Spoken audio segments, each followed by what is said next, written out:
I gotta tell somebody. This is the best thing I've ever seen. Let's talk about that. You need this. Listen to this. Memorable and exciting. Well, then be less boring. I'm going to tell everyone. Wait here. Mighty remarkable, Big Daddy. Remarkable? Welcome to Remarkable, a podcast for B2B marketers that deconstructs the most iconic moments in film, television, pop culture, and advertising for a single purpose, to give you, the B2B marketer, the same storytelling techniques that the pros use. In each episode, you will learn techniques from Hollywood, Pixar, Marvel, and beyond, from Spielberg's hands to yours, bringing remarkable content ideas to you every single week. I'm Ian Faison, CEO of Caspian Studios. This is Remarkable. And this week, we're going to be talking about B2B marketing lessons from Who Gives a Crap Toilet Paper with Director of Customer and Content Marketing at Intellum, Shannon Howard. Our planet, our future, rests upon your cheeks. Every day, over 1 million trees are destroyed to make traditional toilet paper. With Who Gives a Crap's recycled loo roll, bums of the world, you can stand, nay, sit down for what you believe in. Shannon, how are you? I am so good and so thrilled to be talking about TP today. Well, you know, I was talking to Meredith and we said we need to bring on the biggest party pooper in the world. And I think that she took it literally. And that's why we're bringing you on, is because you know more about parties and pooping and toilet paper than our average guest. She's the one. Perfect. My whole life has led to this moment. Yeah, that's right. Starting off, why the heck did you pick Who Gives a Crap Toilet Paper? Okay, this is very, I don't know if I want to say on brand for me, but we were talking about where do you get inspiration or, B2C campaigns. We talked about books. And I can't say that marketing influences me on books. I find things at the free library, the little free libraries around town. I, find things at the local library. So that's just how I pick my books. And TV shows, I don't have a ton of those. I feel like as a marketer, it's sacrilege to say I don't follow pop culture, but I don't. So there's that. And then we got to another bullet point was B2C marketing campaigns. And you said, well, are there any B2C marketing campaigns? And I thought, the toilet paper company. That's the one. It's a brand I love. I think they're doing really cool things. They have great marketing. I'm entertained by it. So yeah, that's what made me kind of pick TP. And you are a bathroom humor aficionado. It's not just you like the toilet paper. No, it's not just the toilet paper. It's the inside. It's like the heart of a 6-year-old boy, the humor of a 6-year-old boy. Yeah. This is Meredith and I were talking about our Instagram reels, how we've carefully curated our own Instagram feeds to serve up an appropriate mix of cute stories, animals, and then bathroom humor, for sure. It's true. How do people at work, do they know your passion for bathroom humor? I don't know if I talk about bathroom humor specifically. Humor for sure. I'm forever dropping a comment in the chat or making a joke about something that's happening. And yeah, I don't think I can make it through a meeting without it. This is how I roll. Get it? Okay. And you're, of course, the Director of Customer and Content Marketing at Intellum. So tell us a little bit about the scope of your role and what falls under you.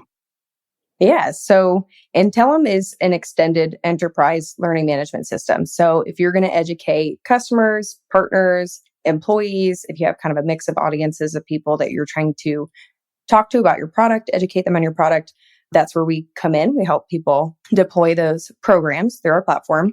And so the way our marketing team is structured, we have a director of product marketing, director of demand generation, and then me as director of customer and content, which is kind of customer, content, social, PR, events, field marketing, kind of all of that rolled into, which I was very pleased in our first conversation, you all mentioning you're hearing more team structured like that.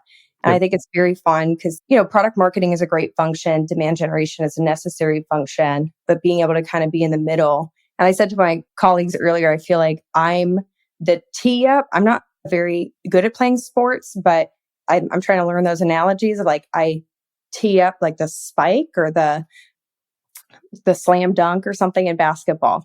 I'm there to tee them up to like crush it. You're like the toilet paper roll holder, they can just rest on you yes. and yeah. conveniently located. Okay. I can get down with that analogy for sure. Meredith, what the heck is Who Gives a Crap toilet paper? I could talk about toilet paper for hours. So it's a recycled toilet paper brand who really pride themselves on creating this product that's better for the environment.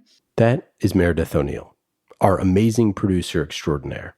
How do you do? They say it has no inks, dyes, chlorine, or artificial scents. They say it costs the same as other brands. However, when I looked it up, it was like a 24-pack of their toilet paper rolls cost about $38. If you were to compare it to other brands like Cottonelle, Angel Soft, Quilted Northern, they're generally around like $24, $25. So it is a little bit more expensive, but they can be delivered or picked up in store, and most orders ship free. And it was rated the #1 most sustainable toilet paper by the Natural Resources Defense Council. It's the best. But most importantly, and this for me was like what would bring me across the line of like buying from them, is that they have this awesome mission to spread toilet humor and make the world a better place. And to do that, they're using 50% of their profits to build toilets and fund sanitation projects in developing countries. We're donating 50% of our profits to WaterAid. WaterAid help the world's poorest people access clean water, sanitation, and hygiene education. They're literally saving the world from the bottom up. So I thought that was really awesome. The company meaning Who Gives a Crap toilet paper was started by Simon Griffiths, Danny Alexander, and Jehan Ratnatunga, and they're engineers and product designers who started this in July 2012. And Simon came up with the idea after he found out that 2.4 billion people, or about 40% of the global population, don't have access to a toilet. The bad stuff ends up in waterways, causing diseases that fill half the hospital beds in the developing world. According to their website, that number is now down to 2 billion. But they started the company by crowdfunding, and this was really funny. They started this campaign on Indiegogo. Part of that was Simon vowed to sit on a toilet in their drafty warehouse until they raised enough pre-orders to actually start production. I'm sitting down for what I believe in, and I'm not getting up until I've got some toilet paper. $50,000 worth. Till then, you can jump on our website and see me sitting right here on our live feed. They even had a live feed during the campaign of Simon just sitting there, totally bare-legged in a blazer, waiting. Bit of help. And so he sat there for about 50 hours, and that's when they met their goal. He must have actually used that toilet at some point, I have to say, 50 hours. And so they raised over $50,000. It's like $64,000 now. I thought it was interesting that one of the notable investors was Mike Cannon-Brooks, who's the co-founder and co-CEO of Atlassian. But funny. Yeah, super funny. I was like, oh my gosh, that's hilarious. But they launched their first product in March 2013. They now also offer paper towels and tissues. Each roll is wrapped in this recycled paper that's colorful, and they have like playful prints. And they have funny like quotes on them. And that actually has a purpose, right? It's for sanitation purposes, even though some people might be like, is that wasteful? But it does have a reason for being there, the recycled paper. Plus, those supermarket rolls are almost always wrapped in plastic, which can take over 1,000 years to decompose. I thought it was interesting that during the toilet paper shortage in March of 2020, Who Gives a Crap reportedly received about 40 times their normal daily orders. And they also went out of stock, and they racked up this wait list of around 500,000 people, which was wild. But they've now raised over $13 million in Australian dollars. If you were to convert that, it's about 8.6 million US dollars to go to their projects. I think they just started a new product line too called Good Time, and it's a line of clean, environmentally friendly shower products. So it's like soap, shampoo, and face wash, and they're all in like bar form. And they've already won awards and been recognized by Allure and Cosmopolitan. So they're doing these really awesome things. And for me, like I said, I think the thing that really like differentiates them from other toilet paper brands is that they have this awesome mission that they are like following through with and reporting on. And they've been recognized, by a lot of different sources, that it was crowdsourced in the beginning. So like they already know they have an audience behind it that's going to buy from them. And then they've taken this one product that everyone uses every single day. And this is even before like March of 2020, where toilet paper was, suddenly so important. They took this product and like something that people probably don't even really think about and are so used to buying like the typical like Charmin and whatever brands, and just like rethought it and like totally reprocess what that could look like and what that could mean as a product, and are using that to market it. And I think that's just kind of revolutionary in a way. So that really stood up to me. So Shannon, I'm wondering, like, at what point were you like, I'm going to buy from them? What was it about this company where you were like, they're doing amazing things, you know? I think I knew someone who worked there and followed them on LinkedIn, which was kind of my initial exposure. Definitely the number one buying decision for me was it being an eco-friendly product, because that's always been a priority and value for me, is to buy eco-friendly products and materials. Did you know 27,000 trees are destroyed for toilet paper every day? Wow. If we don't save trees, then we're gonna die, because trees give us air. They clean the air from farts. And then the give back component, right? If you think about some of these brands like Tom's or Bombas or even Better World Books, where your purchase goes and does something and makes a difference, like you're going to buy toilet paper anyway. Why not buy toilet paper with a purpose? So I like that. And then just from a marketing perspective, they're incredibly creative. You were talking about, they must have such a great time creating. And I think about as a marketer, how, yeah, like this should be a fun job. It shouldn't just be stressful and boring and plodding along. It should be creative and fun, and we should have a good time doing it. I think that's really important to like the work that you do. So I think seeing them thrive and do the fun things that they're doing just inspires me as a marketer. That's so cool. So their blog is called Talking Crap, which is incredible. On their favorite posts, which, by the way, I love when people do favorite posts. That's always content 101 is like, put your 3 best posts that you want people to see at the top, like above the fold. They don't do it above the fold, so I wish they did, but we'll send them the podcast so that they know. Yeah, exactly. We'll send them the podcast. So the 3 articles on Talking Crap, their favorite posts, are 1, what is recycled toilet paper? Which clearly very product focused. The second one is a playlist for your poo. 5 poos, 5 playlists, or what to cue when you're on the loo. And then the third one is meet our impact partners. And I'm mean, so on brand. So on brand. When you think about, Meredith, your intro to them about mission, potty humor, and yes. then, you know, why this thing? Why would you buy, what is recycled toilet paper? That's probably a weird term to hear for the first time. It makes you think very No Impact Man vibes. I don't know if you ever watched that documentary. Yeah. No. Okay.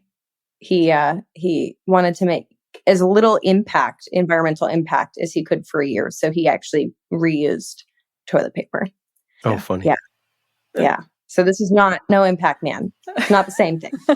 You're not using someone else's used toilet paper. Right. So some other stuff that they've done that's pretty cool. They have solar panels that spells out who gives a crap, which is pretty great. They have tons of really fun marketing, which we'll get into.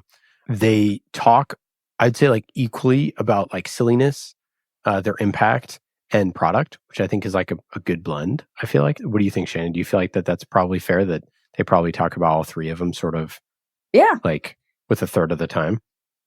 I mean, if you thought about key messages and pillars, those are probably their 3. And I think they anchor on those really well.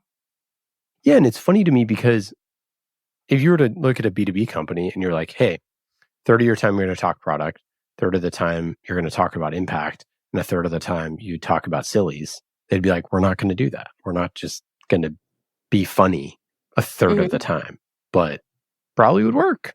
I mean, why not? I think the thing about humor is it shows a deep understanding of your target audience.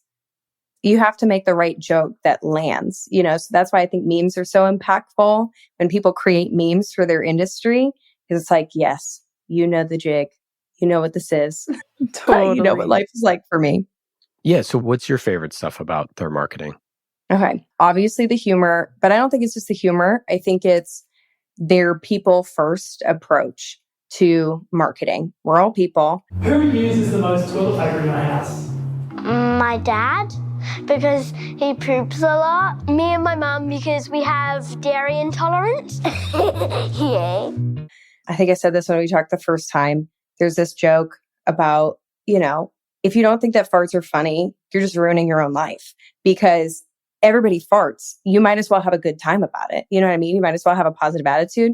So I think in B2B, we forget that there's not a company on the other side of our marketing. There's a person, and they have dreams and aspirations, and they have things that they struggle with, and they have a sense of humor, and life is so, work is a lot. Everybody's been asked to do more with less. We just need something to break through the noise and give us a little reprieve. And I think humor does that, kind of like meeting people where they're at and speaking to people directly. So I think that's a big part of their brand that I think we can kind of take that into B2B.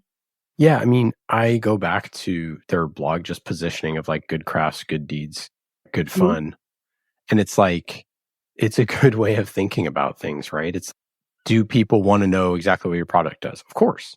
Mm-hmm. But like, you don't need to spend 95% of your time talking about your product. Like, you really don't. Because your product probably does what somebody else's product does. Yeah, more or less, right? It's not going to be that different. And, if you're following sort of like the April Dunford positioning stuff, then you shouldn't really be talking about all the features and benefits. You should be talking about what is unique to you anyways. So like, you should be talking, mostly about that stuff, which is the idea that you would just take a section of your blog and just be like, yeah, we're just going to make funny stuff for our fans and hopefully, new people. I just love that that's like a purpose and a direction that they would choose. And then of course it's executed brilliantly in their Instagram. And they just have great visual storytelling. They have great memes. They have great, all that stuff. That's how you build an audience online. Like, you build an audience online being funny or being, interesting. And it's like, how is a toilet paper company going to be interesting? I've heard online that people want edutainment, right? So education and entertainment, if you can make the two work together. So they're not just educating you on toilet paper, they're also educating you on this problem that impacts the world. They're talking about deforestation. They cut down the tree and make it into toilet paper. They're talking about how people don't have access to toilets and like sanitation, how that impacts world health.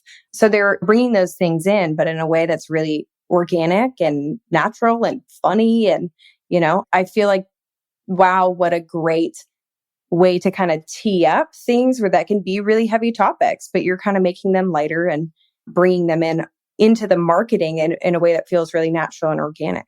Trees shouldn't be in the toilet. Those messages are honestly better received. If 20% of the people, like, that really resonates with them, and then 80% of the people, maybe it doesn't super resonate, but you want to shape their behavior, then if you're posting 80% of the time about silly stuff and 20% of the time about serious stuff, it's going to land a lot better. But if your account is just about deforestation 24/7, like, there's not really that much to talk about over and over and over and over again. And it would probably get a little bit old and a little bit stale. And it just doesn't keep it, fresh. And it doesn't connect with people nearly as much as being seen, right? I want to end deforestation as much as I can too. But I also don't want to think about that every second of my life. And I think it's hilarious when someone, posts a meme about somebody blowing up a bathroom or something. You know what I mean? So like, it's just like, that's how we are wired as humans, that like, we can't take on the emotional weight of things that are outside of our control 24/7. So like, the easiest way to get in there is through levity. And I think that that's like a good takeaway for B2B marketers, where it's like, take a topic of like digital transformation, which is like all encompassing. If you're in IT, it's like all encompassing, right? It's like, hey, I need to figure out our modern tech stack forever. Like, it's always on. It's always part of your job is, doing that. But that's not what you want to think about all the time. You really don't, even if it's your job. So if there's ways to see people with the funny sides of their lives, the funny parts of digital transformation, for example, that's probably an easier way in to show your customers that you know what it's like to be in their shoes. Or even writing in a simpler, more human way, right? When I think about a lot of digital transformation, IT, it's incredibly dry.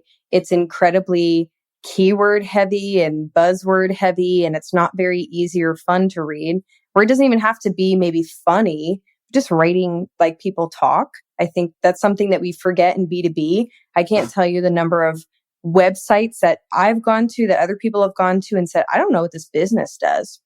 Because it's just a bunch of keywords on a page and it's all the lingo, but it's not very clear, and we forget, even for search, this is something I try to think about for content when I'm writing for SEO. Okay, I'm writing for a search engine, but I'm also writing for humans. I can't write for search only, right? And you shouldn't write for search only. You need to write for real people who are going to read your content and give them a reason to want to read your content. If you can make it entertaining, and maybe you're putting GIFs in there or emojis, or you're breaking up the text, or you're giving some real life examples. Those are ways you don't maybe necessarily have to use humor. That's not part of your brand, but you can lighten it up a little bit. Any other B2B marketing lessons from Who Gives a Crap Toilet Paper? Sure. I think one is about giving back.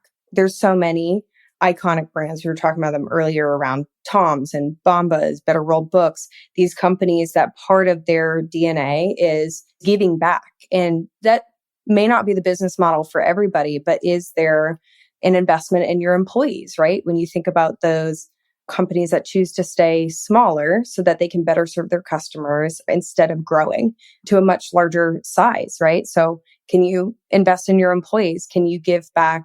Do you have a percentage of your profits to go back? Do you have DEIB initiatives? I think those are all things that people want now and kind of expect now from B2B companies. So I think we could kind of take that away of what does the give back look like? And then the other thing, if you get Who Gives a Crap in the mail, when it shows up at your house, you've got a joke on the outside, classic dad joke. Hey, look what just rolled up. But then as you open it up, it's a joke, but it's also reminding you about their mission and purpose. So I think something that they do really well, and I want to say that B2C companies in general and consumer goods do this really well, is they pay attention to the details because real estate matters, right? End caps matter, packaging matters. And so that's a heavy focus for consumer goods. But we forget about that sometimes in B2B, that everything matters. So if you have an autoresponder, an email signature, real estate on your website, on your social media, are you paying attention to those details? Are you personalizing them? Are you speaking to your customers in those things?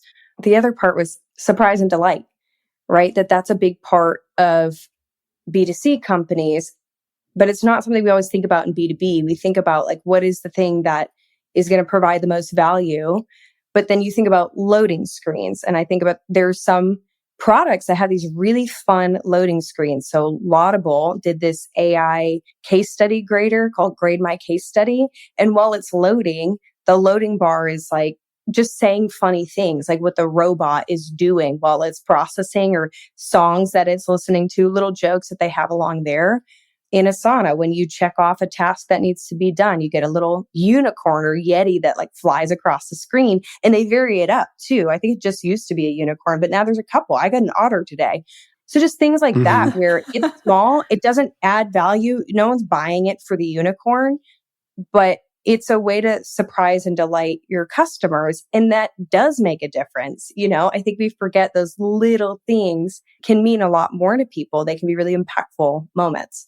So those are some things I think we can learn from a company like this. Be personable, speak to real people, find ways to give back. Mission matters in today's world. And then pay attention to those details and how your brand is shown through those details and how you can surprise and delight your customers in the little things. It doesn't always have to be this grand campaign. It can be these small little details, like a unicorn floating across the screen. I did this. We were building a learning management system.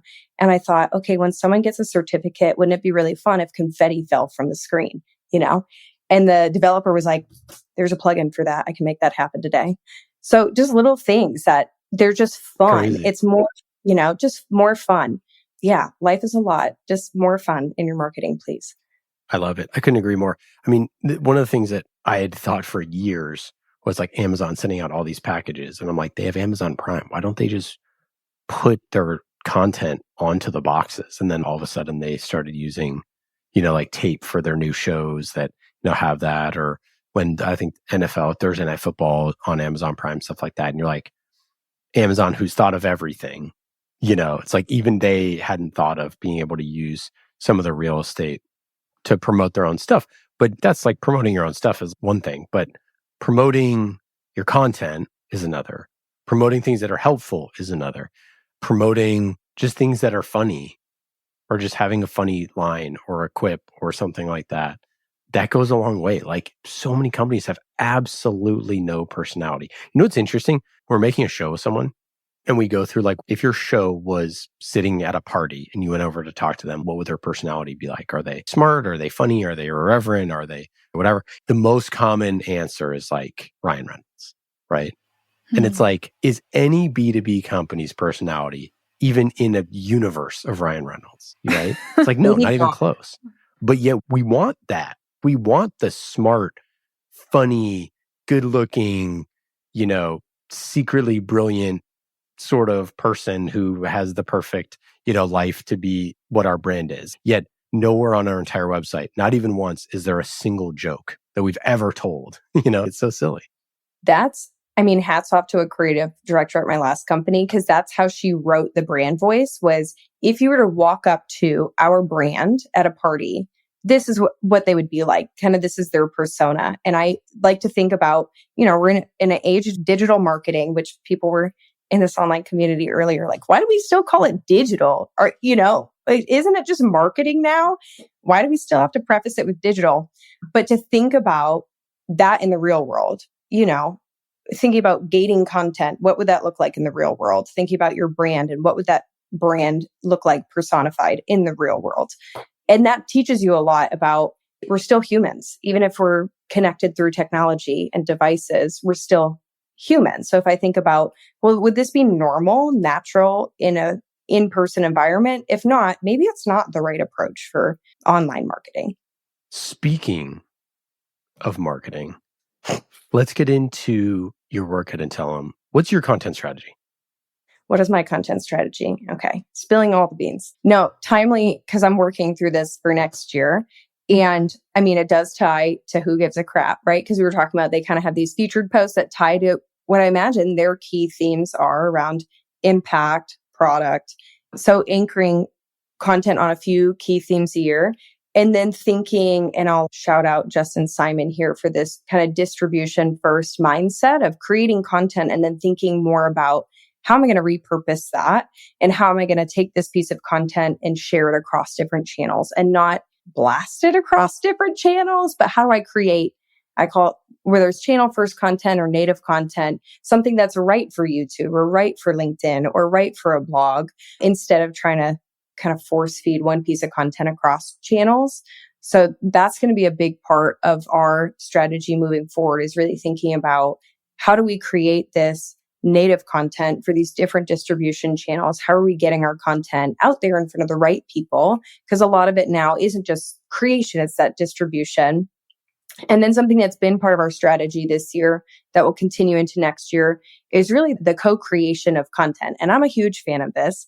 And this is my, whether it's funny or not, it's probably unpopular thought, is nobody wants to hear from me. They don't. Nobody wants to hear from Shannon Howard. Nobody wants to hear from Intellum. Who cares? Who gives a crap? What they want to hear from is other people who are doing, I call it the thing. So whatever your thing is, our audience does education, customer education, partner education, learning and development. They want to hear from other people who are doing that job. They don't really want to hear from me.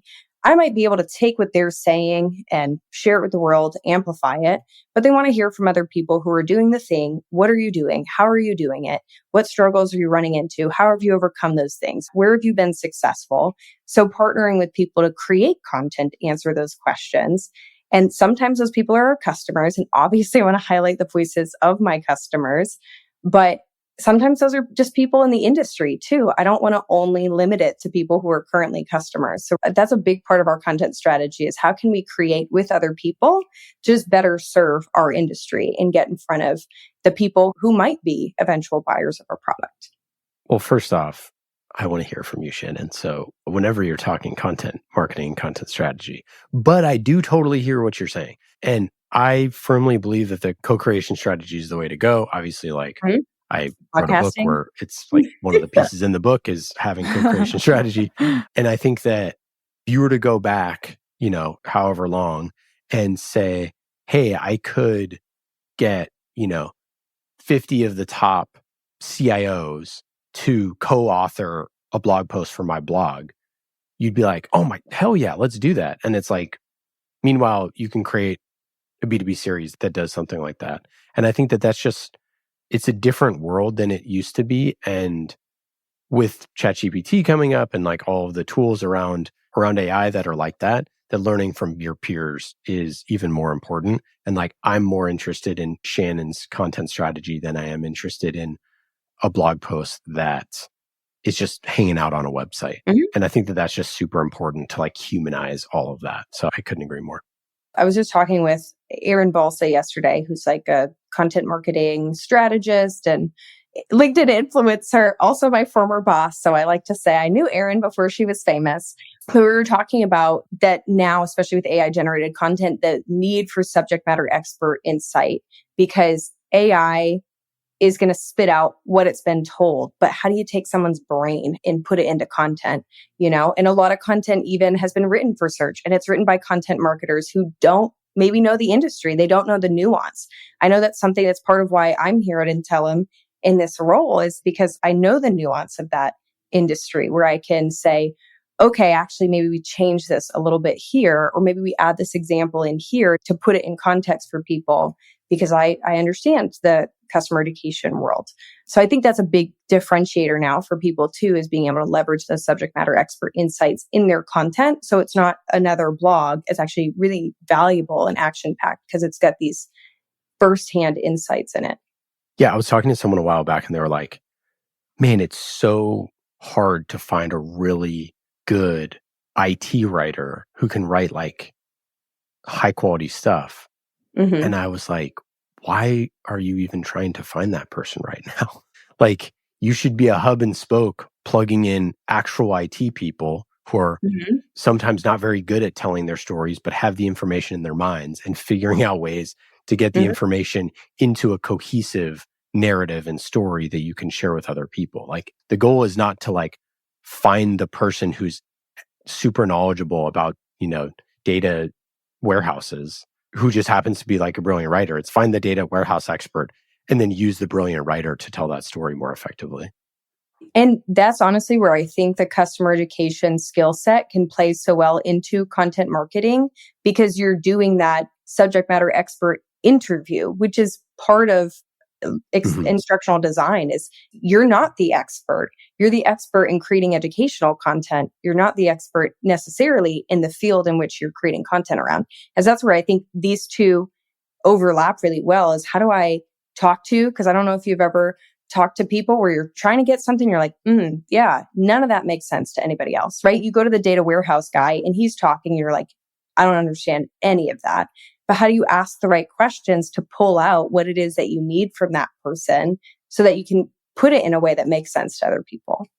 And I think that part of the thing that, again, people get wrong with that is that your customers have tons of stuff to say other than what it's like working with you and using your software and what onboarding was and implementation and all that other stuff. That part is all super valuable for part of that go-to-market and part of your content.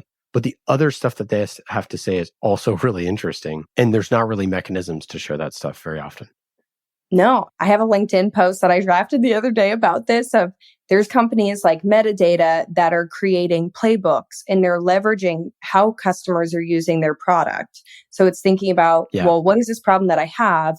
How do I solve the thing? And then how can I use this product to solve the thing? You know, so being able to give people those plays. And in B2B marketing, it might be a little bit easier if you're marketing to other marketers, you're giving them marketing plays. Here's exactly how this person did it. You can go take it and apply it. But I think if those use case type pieces of content will be so impactful for people, because to exactly your point, once people are post implementation or post sales, they don't really care about those case studies and that content. They want to know, what are other people doing? How are they using the product? What more could I be doing? I mean, I can't tell you at different companies, the number of customers that have said, how do I get more out of your product? They know there's more. How do I get that more out of your product? What does that actually look like? And I think that use case type content will be so huge and a great way to leverage voice of the customer, because it doesn't all have to be case studies. It can be their thought leadership in the industry, you know? That was the big thing when I came in. The CEO said, I just want to see our customers and our content more. And it doesn't have to be case studies. It can be what they're doing, the programs that they're running, the education content that they're creating, and how they've grown their program over time. It doesn't even have to talk about the product, because that's really interesting to people too, is what are other people doing? How are they doing it? And it can be product agnostic or not. How do you think about the ROI of content marketing? How do I think about it versus how do I do it? I think in my current role, I would say we are very early days of the ROI of content marketing. And I think because it wasn't a big area of investment for marketing for us until this year. And so we have more of those leading metrics around page views, website traffic. So in the first 6 months that I was here, we doubled our blog traffic, right? So we can measure things like that and show growth and progress. And we're looking at downloads, and we can do things like that. We're standing up a marketing automation platform right now that will help us better track the buyer journey and then be able to attribute content to the sales process and where leads are in their process. But I also think, a lot of data, we think very quantitatively, website traffic, page views, downloads, revenue influence. But even qualitatively, I'm hearing from people who are reading our content and saying, hey, this is really helpful. And I'm hearing from sales that they're talking to people and they're referencing our content. And they're saying, oh, I read your thing. I attended your webinar on this. And then I've had people who work for our competitors reach out, say that they're using our content as part of their business case for their program, or they're using it to prove the ROI of their program, right? So I have these qualitative things that while I'm working on proving that hard number ROI, I can say, okay, but we're moving in the right direction, right? This is what content should be doing for us, is creating some noise, and not noise for the sake of noise, but noise in the sake of brand awareness and reach, that we're actually connecting with people. And so I think that qualitative feedback has been helpful to show movement and progression in combination with some of those leading metrics for content. Do you have any favorite content that you're working on? Yeah. So earlier this year, we released a video series with one of our customers. So this was actually kind of their idea. They wanted to chronicle their journey of creating and going to market with their education program. It was called The Making of Gusto Academy, and it was a behind the scenes of how they built their strategy, kind of what was their initial charter, the mission that was given to their team. How did they grow the team, create the content strategy, actually develop the content, find the right technology partner, and how do they go to market? How do they actually announce this to the world? And then how are they measuring the impact? And so it was this tandem series of video content, blog content, and produced really awesome videographer working on the actual story of it. So not your traditional case study, but actually walking through. And it was very engaging, but also very inspiring. There's a point in the video where their team won this award for customer education. And the thing about customer education is it's an incredibly valuable function for an organization, but it's chronically undervalued in organizations. And so our customer walks into their company's lunchroom and someone announces that they've just won this award for their education program. And she gets a standing ovation from her colleagues in this lunchroom, standing out of their chairs and clapping. I was like, oh my gosh, do we all not live for this? Number one, in general, in our jobs, whoever you are, wouldn't you love a standing ovation for your work? But especially how meaningful that is in customer education, and to be able to show other people how they did it. And yes, our technology was a part of that, but how did they do this? And she goes into even how they prove the value of their program, even the model of it. So there's an image that goes along with how they ladder up those metrics to actually show the business impact of their education content. So that was an awesome campaign. Highlights a customer, adds a lot of value to the industry, kind of this multimodal campaign, but very fun, and honestly got really great engagement and feedback from people. Also made a lot of other customers say I also want to tell my story, which is for us a great thing. We want more customers kind of coming out of the woodwork and saying, hey, I would love to share what I'm doing with my program. Always keep the cameras rolling. Big takeaway. It's pretty epic. Giving someone an award in front of their company is one of the coolest things. My friend Ari does this cool thing when he does awards with people. He goes to their CEO and has the CEO record a video for that person and then shares it for the first time at the awards ceremony. And it's just, I mean, people are moved to tears to have their CEO acknowledge them for the work that they've been doing because it happens so infrequently. And that's no fault of the CEO. They have a ton of people to keep track of and a ton of things on their plate. But to give someone that recognition for a job well done, I mean, it just goes a long way. When you think about human first, people first marketing, we all want to be recognized and appreciated and valued. And so it makes a huge difference. It makes a huge impact. Any other content or campaigns that you've worked on or working on or stuff that's coming up or anything exciting? Yeah. So one of our kind of content acres is around research and learning science. So that's been a big brand pillar of ours, is just being data driven, whether it's with our marketing and our content, if it's with our product development and product strategy, what does the data actually say? And then how do we implement that? And so we did this great study with Forrester in 2019. So Forrester does these like total economic impact reports that show you the ROI of working with your company. It was a total economic impact report of customer education. So what is the ROI of customer education specifically? And that was an awesome piece of content because here you have this tier 1 analyst saying, hey, 90% of customer education programs have a positive ROI. And you see this percentage decrease in support tickets and this percentage increase in customer retention. And they're, showing this data, which customers and, well, just people in the industry in general, they're using that to make their business case for customer education. I used that data to make the business case for customer education at one company. And then people are pulling it into their, when they're speaking at conferences. Those are the stats in their slide is from this report. So we're working on more research, gathering more data to prove the ROI of customer education, to talk about what people are doing, kind of what are the trends that we're seeing, what are people deploying in their programs, just so people can bring that data back to their own company and say, hey, well, here's what other companies are doing with their programs. So I'm excited to work on that. I love working on research reports and using that to inform our content, because then it's not just Shannon's thoughts or someone else's thoughts. It's, hey, well, this is what we can say the data actually says.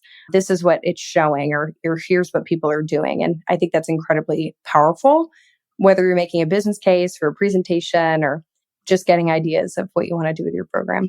It's been absolutely wonderful having you on the show. Our listeners should go to Intellum.com to learn more about the platform that everything you need to engage and educate your audience is. Go to Intellum.com. Anything else to promote or plug? No, I mean, definitely follow Caspian Studios on LinkedIn. You could follow me on LinkedIn. Maybe you'll find it engaging and entertaining. Yeah, but I just appreciate you both making the time, obliging me, and to talk TP. Not a topic you talk about every day in marketing. So just glad we could kind of go there and have a good time with it, and then hope people found some of this useful.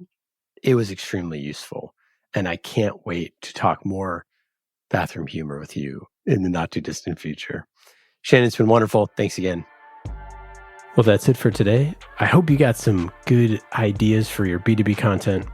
Thank you for listening to Remarkable. I'm Ian Faison, CEO of Caspian Studios.